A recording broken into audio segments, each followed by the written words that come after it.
Vamos falar sobre as estreias no cinema. A gente tem, para começar, A Alegria é a Prova dos Nove, que é da Helena Inês.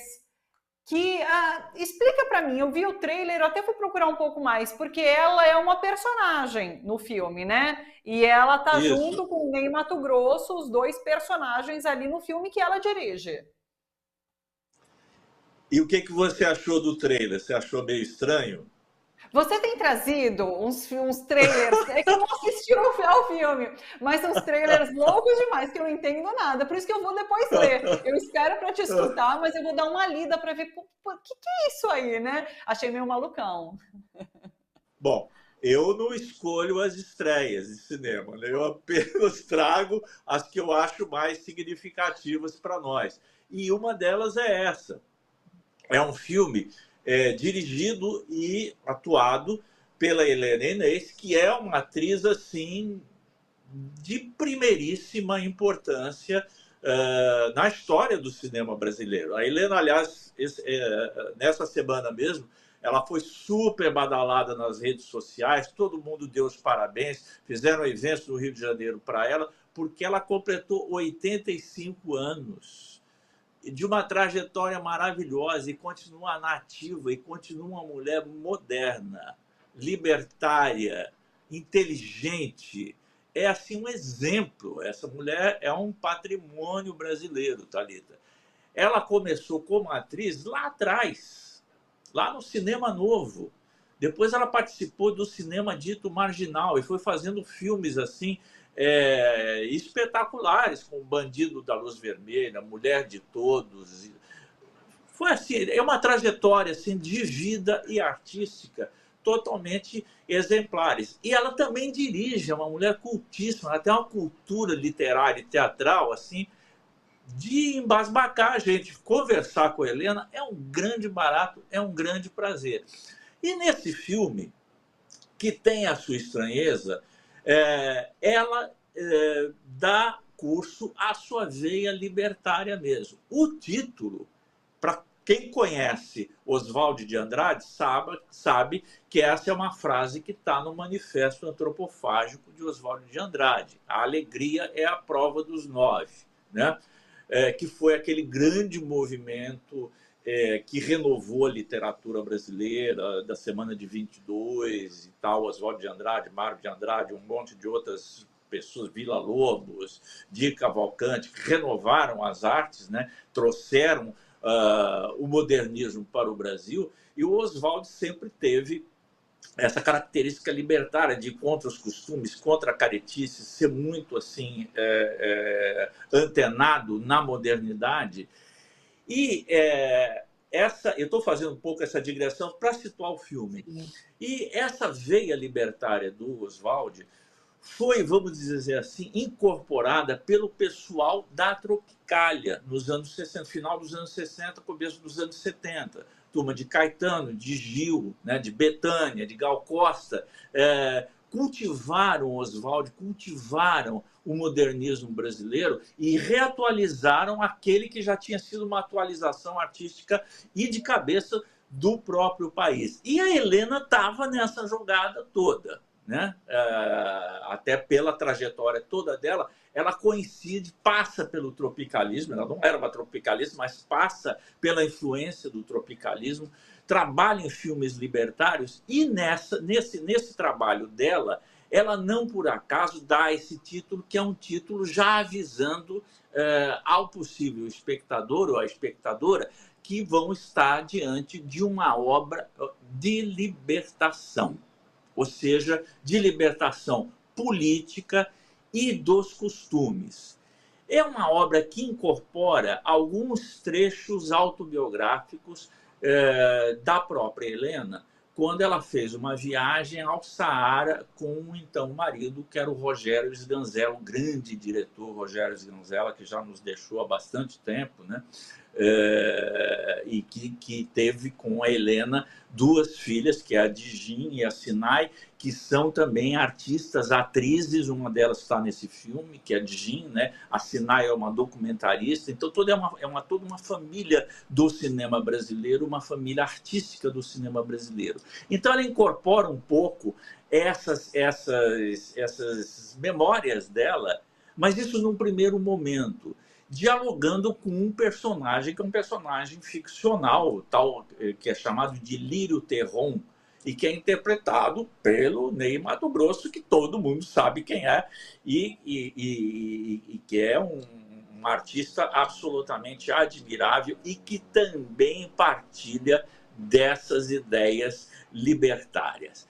É um filme que faz da ficção uma plataforma para uma série de ideias que são discutidas. A ideia de libertação do corpo, que é uma coisa muito atual e que ficou atualíssima no Brasil em vista do último governo, desse governo fundamentalista careta que tenta policiar e vigiar a vida dos outros, como se a vida sexual dos outros fosse assunto que devesse ser regido por outras pessoas, seja religião, governo, Estado, e que não pelas próprias pessoas interessadas, né?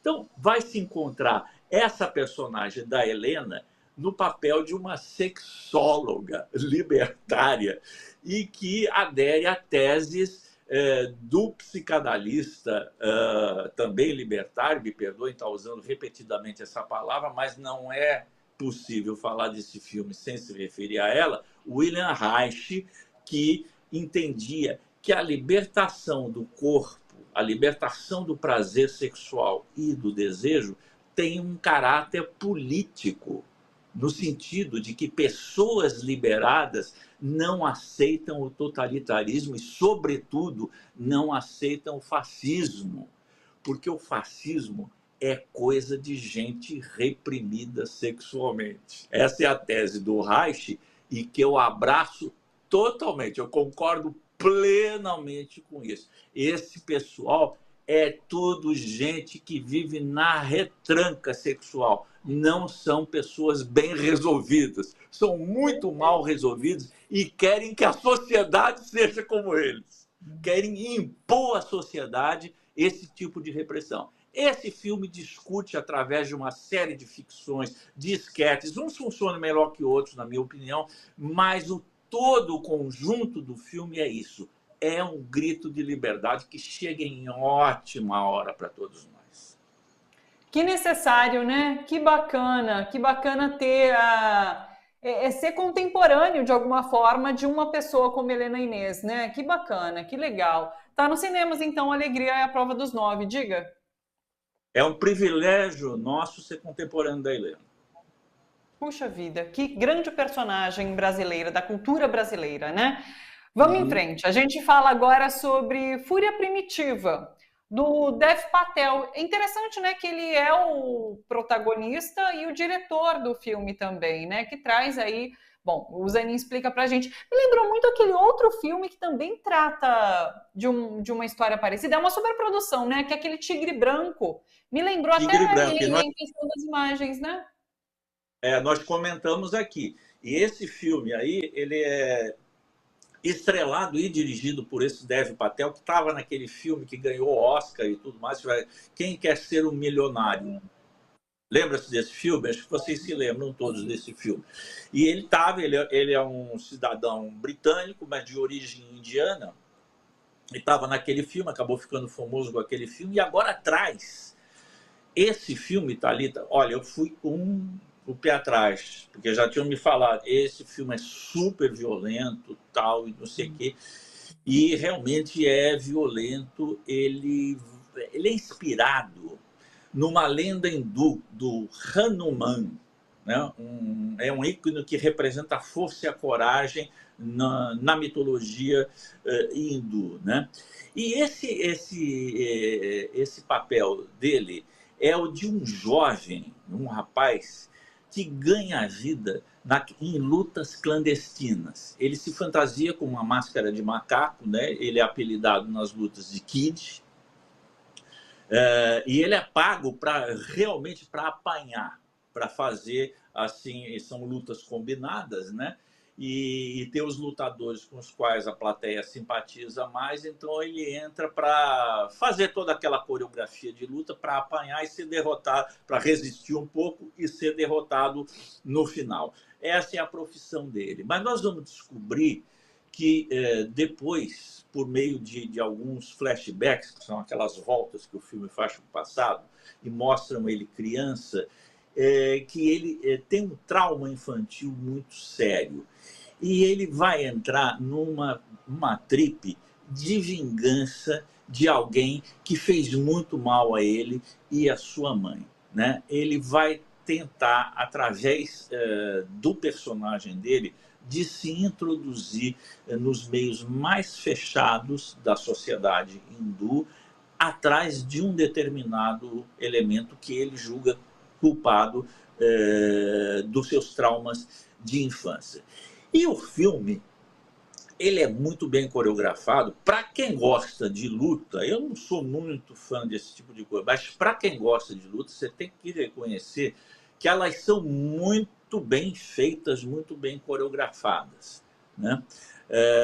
E o filme tem uma pulsão, tem uma tensão interna, assim, que mesmo você sabendo que você não está diante de nenhuma obra-prima, você acaba ficando preso nele, assim, porque ele é muito bem interpretado, ele é um belo ator, né?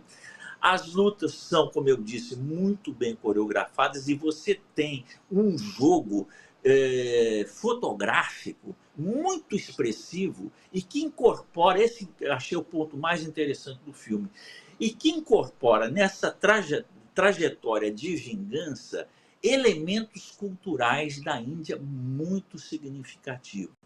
Então, é um filme, ele diz em entrevista, eu vi uma entrevista dele hoje de manhã mesmo, eu estava lendo na imprensa estrangeira, eu vi uma entrevista dele em que ele dizia o seguinte: eu gostaria que o público visse no filme algo mais do que uma história de vingança e uma trajetória de lutas e de sangue. Eu gostaria que vissem a questão social mais premente que existe no país como a Índia, né? Com o qual ele se identifica totalmente. E, na verdade, o filme tem essa leitura mesmo. Se você abstrai um pouco essa questão de lutas sanguinolentas, muita ação, você chega à conclusão de que não se trata de um filme banal. Não se trata de um filme oportunista que quer simplesmente te divertir ou simplesmente apelar para os baixos instintos de quem gosta de ver muito sangue na tela e tudo mais, esse negócio todo. Ele não é um filme comum, é um filme para ser visto com atenção. E por que não dizer com prazer, porque ele é muito bem feito. Então é um filme assim que você pode ter restrições, mas ele é compensador na hora que você está assistindo. Bacana. E o Dev Patel tem se mostrado um ator assim excelente, né? Todos os filmes que ele Sim, ele é faz, muito bom. muito Ele é bom. muito bom. Também gosto bastante. Nos cinemas também Fúria Primitiva. E a gente tem agora Conto de Fadas. Conto de Fadas também. Tá vendo? Então, você já até começa a rir. Conta pra gente, conta pro nosso público do que se trata. Eu começo a rir, Thalita, porque não é culpa minha. Esse é pra lá de esquisito. Nossa! Esse é pra lá de esquisito. E eu fui com muita curiosidade para ver esse filme, porque ele é de um cineasta russo chamado Alexander Sokurov, que é um tremendo cineasta. Ele já tem filmes assim maravilhosos, Moloch, vários outros filmes assim que tiveram dos principais festivais do mundo. Eu vi filme dele no Festival de Veneza, sabe, em Cannes já teve, se não me engano. Ele é consideradíssimo no meio cinematográfico como de cinema de autor. E ele tem um detalhe, ele tem um filme chamado Arca Russa, que é curiosíssimo, porque é um plano sequência inteiro, que ele vai percorrendo o grande museu russo do Hermitage em São Petersburgo, atual São Petersburgo, e ele vai através de um único plano, quer dizer, um plano de sequência é um plano sem cortes. O cinema é feito assim de pedacinhos que são juntados para dar o produto final, o filme final.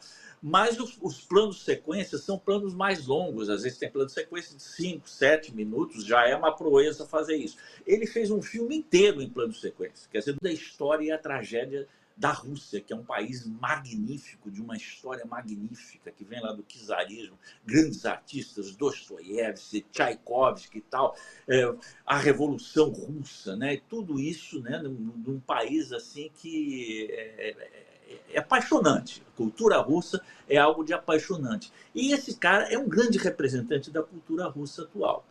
E ele tem essa, vamos dizer assim, essa obsessão por registrar os homens de poder. Os homens de poder. Então ele tem filmes sobre Hitler, ele tem filmes sobre o imperador Hirohito, ele tem filmes sobre Lenin, grande líder da Revolução Soviética, né?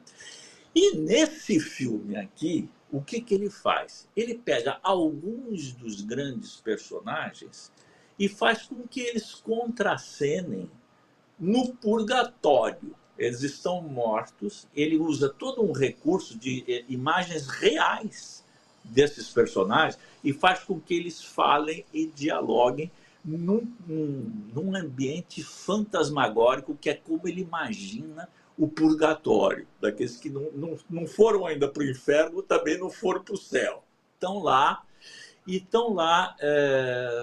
conversando. Então você tem conversas entre Hitler e Churchill, os dois grandes rivais da Segunda Guerra Mundial, né?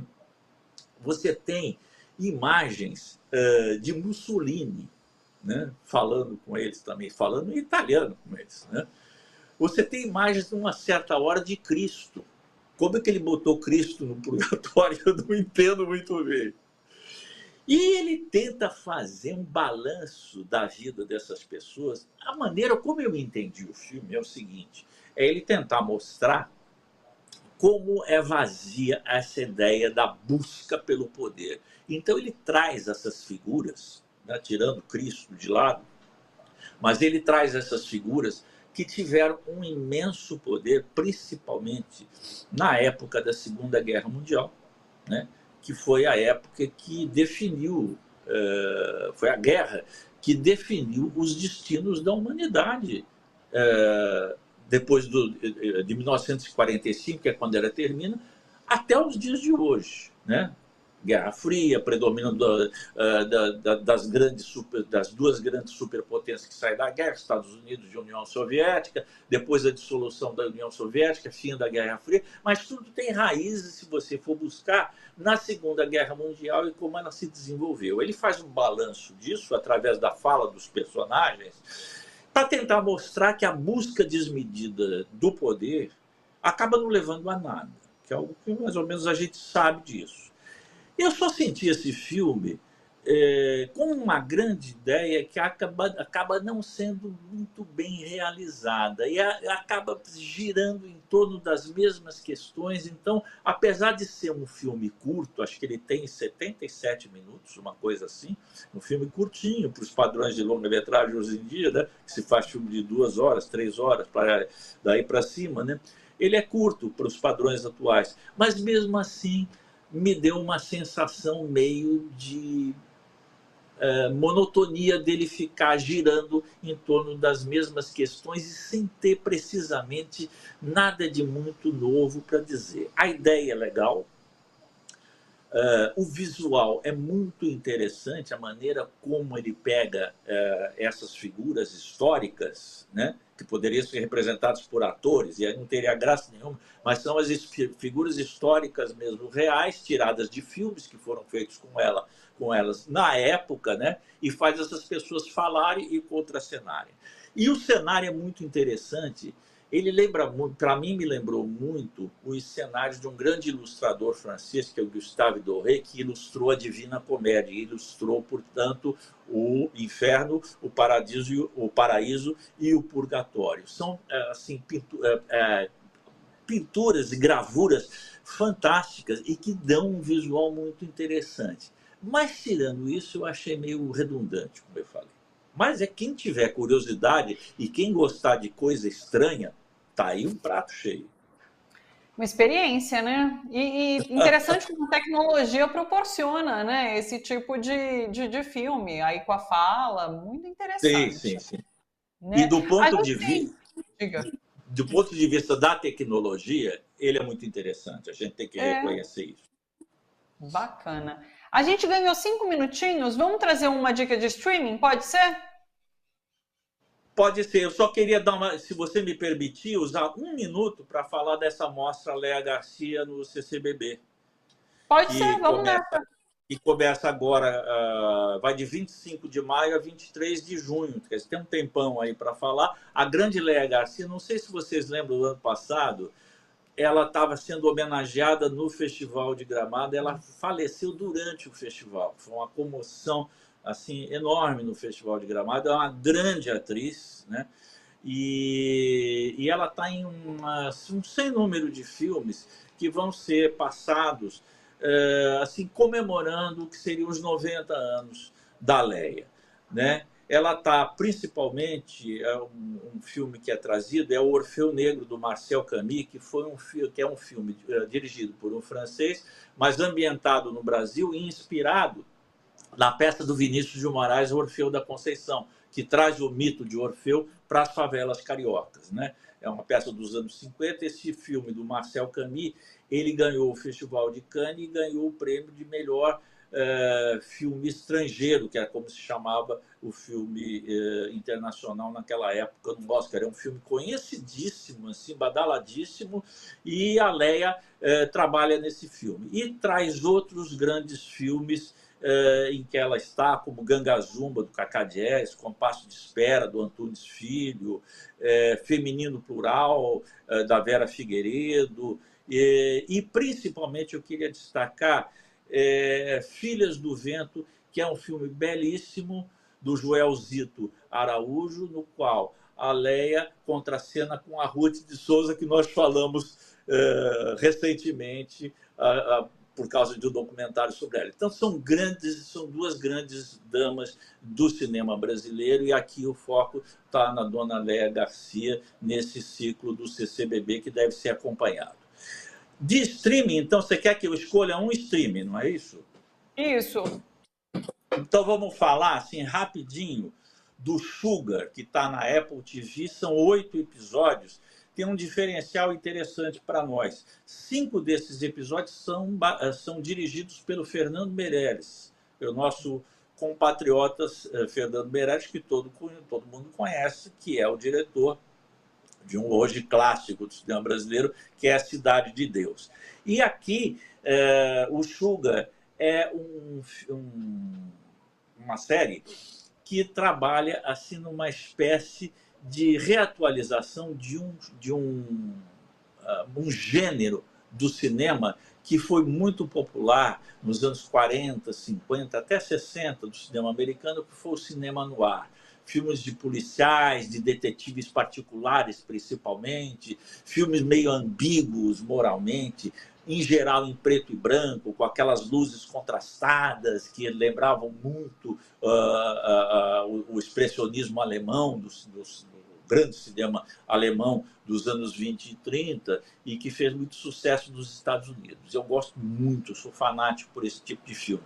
E essa série, ele faz uma atualização desse gênero para os tempos atuais e introduz, como a gente vai ver daqui a pouquinho, alguns ingredientes novos.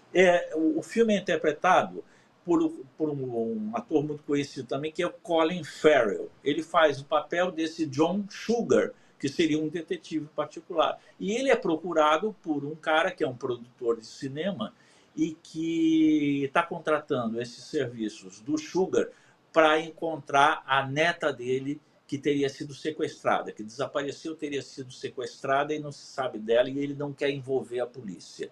Ele quer que um detetive particular encontre a neta dele. E, naturalmente, isso vai envolver, como nos filmes noir clássicos, a descida desse detetive, do Sugar, ao submundo do crime para tentar encontrar essa garota. É uma série legal por causa disso, pelo diálogo com o cinema noir. Inclusive, ele traz, Thalita, muitas vezes trechos bem curtinhos assim de filmes noir clássicos para comentar o que ele está fazendo. E é um diálogo também com o cinema. E como vai ver quem seguir a série até o fim, ele tem um diálogo também com o cinema fantástico e com a ficção científica, o que é totalmente inovador em relação ao cinema noir, que é um cinema basicamente realista, um cinema de pé no chão. Então, é uma série também curiosa. Eu achei que o Colin Farrell está muito bom, e que é uma série que tem interesse para quem gosta do grande cinema americano, para quem gosta do cinema policial e para quem gosta de algumas inovações, então não encara esses gêneros cinematográficos de uma forma totalmente ortodoxa, mas está aberto a novidades. É interessante. Olha que legal. Tá no Apple TV, então, Sugar, para vocês verem agora no final de semana e nos próximos dias. Beijo enorme para você, Zanin. Boa semana. Muito obrigada mais uma vez. Beijo para todo mundo. Bom final de semana e até semana que vem.